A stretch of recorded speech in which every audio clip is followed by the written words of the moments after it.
Hey guys, it's me, Zephyr again, and I'm just here to bring you another video on Dragon's Prophet.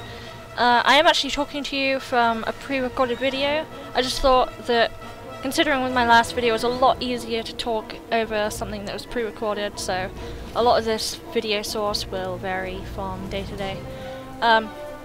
So I'd like to talk about a few cool things. It's been a while since I've done my last video. That's really because there wasn't a lot to talk about. Now there is, so I really want to go through all of it, or at least as much as I can. And I also want to bring up some really interesting things as well.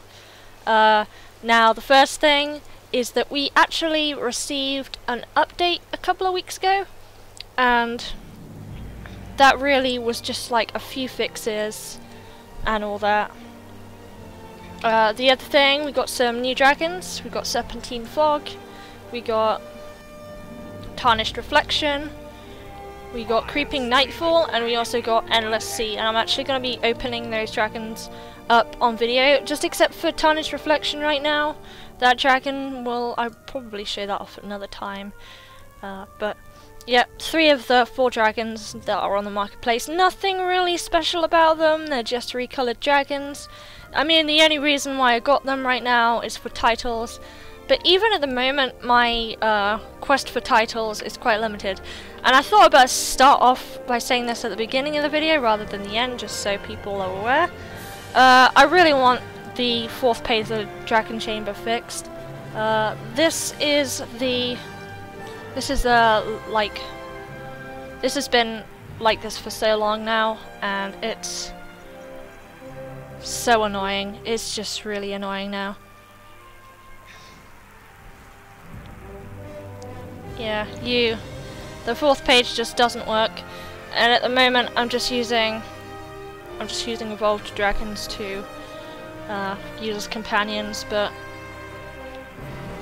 it's just something that really needs to be fixed. I addressed it in a previous video, and I'm going to address it again because I can't stress enough. There's a lot of people out there now who, like, even the non-hardcore dragon collectors are filling up their 3rd page now, and they're asking for the 4th page to finally be unlocked. So yeah, I mean, the companionship thing is only going to work for so long. I'm not sure if you have to actually keep that dragon in your party for it to work. But at the moment, I actually can't seem to deposit any dragons with companions on them, so maybe, I don't know. Maybe I'm bugged out, I don't know. Another thing I really want to highlight at the beginning of the video is Frontier Times. Tantor already went over this during SRE Live, but it's been a good 2 months now. Frontier Times need to be earlier. Hour earlier, 2 hours earlier. Even that would help tons. It really can't be stressed enough how much an hour or 2 hours will make a big difference to a lot of players, especially EST players who are actually the US players that should be playing on the NA server, because when the war starts is about 11 PM EST, and they really don't get a chance to join in on these cool little battles, especially when they have work or school in the morning. So come here, I need help. Yeah, I'm not being selfish for my own means. Like, I mean, even if they made Frontier Times a couple of hours earlier, there's chances are I wouldn't be able to make the weekdays anyway due to my schedule.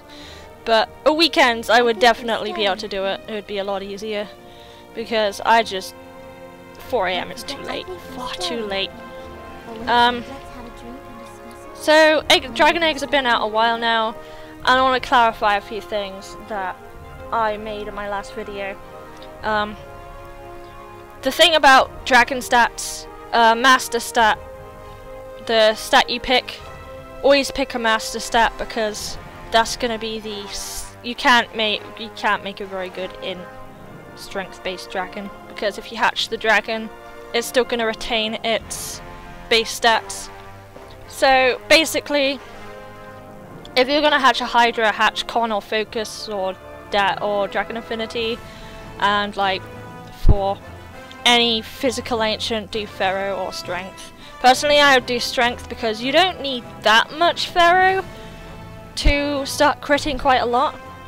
I find that when I get my ferocity stats so high, like, it still won't always crit. So really what you need is a high strength stat first and then the crit, and then you do a lot more DPS that way, especially if you've got ferocity enhancement put on there.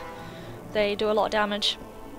So yeah, for chamber space at the moment, I actually started releasing a couple of dragons.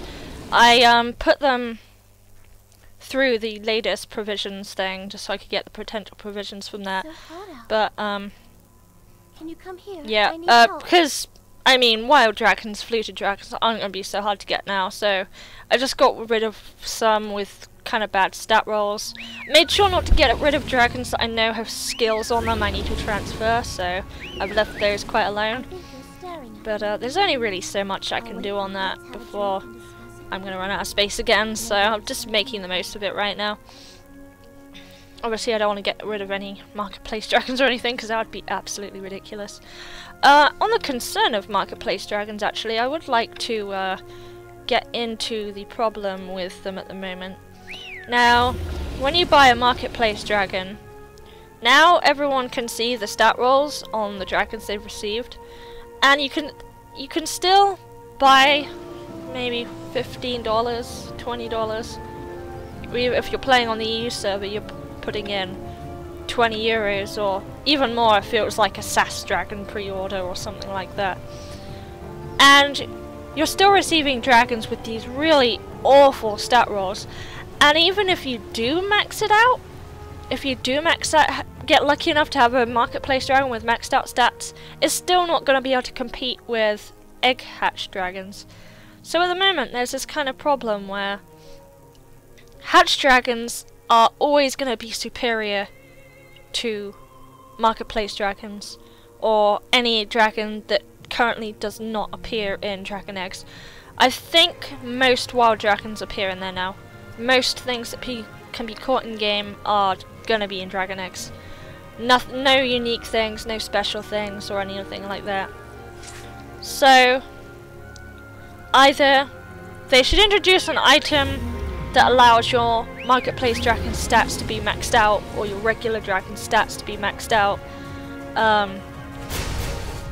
or they just flat out upgrade them from now on to max stats. Because at the moment, if you buy a marketplace dragon, you're very, like, I'd say you're not really getting your money's worth, because if you buy it, you can't really train that because it's crap. All it's to do, all it really is looks.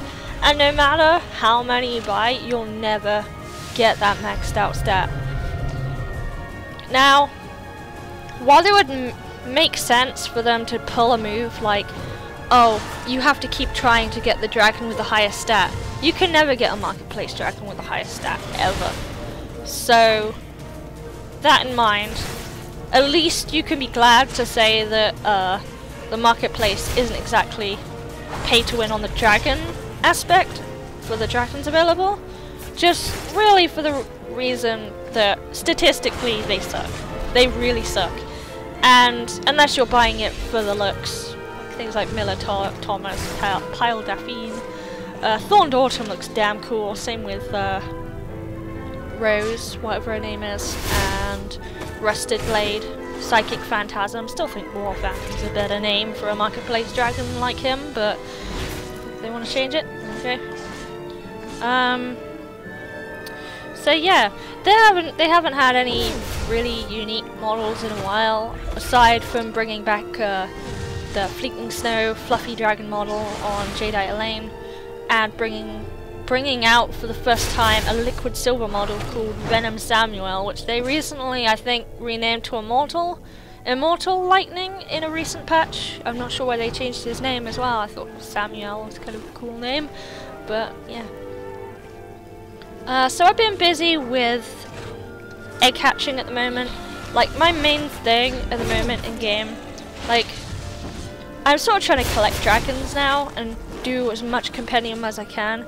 That's why I sort of, at the moment on Arena, I'm not really too into it, but I try and look for people on Arena with dragons that they've put on there, so I can get the little credit on the compendium for fighting them. Especially marketplace dragons are really hard to find on the arena, so if you ever see one of those on there, then challenge them, get them on your compendium, because completionist sake, really. And you get dragon runes, dragon elements, so there's no reason not to do it. You need about 50k dragon elements to get so many dragon stars anyway, so you're gonna need it if you need certain titles.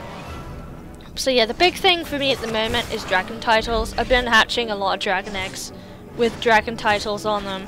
Things like things I'm going for are things like Nessus now. I'm going for. I've got Death Knell already. I've got a Soul Wing egg ready, so I can get Soul Wing's companion title. And same with PvP dragons I'm missing. I'm trying to get Nejikuri's offspring and Konjazi's offspring and his title and all that. Just things I'm missing, really. And I'm trying to get a lot of titles because that was originally why I ended up catching so many dragons. It's just because I wanted a lot of titles.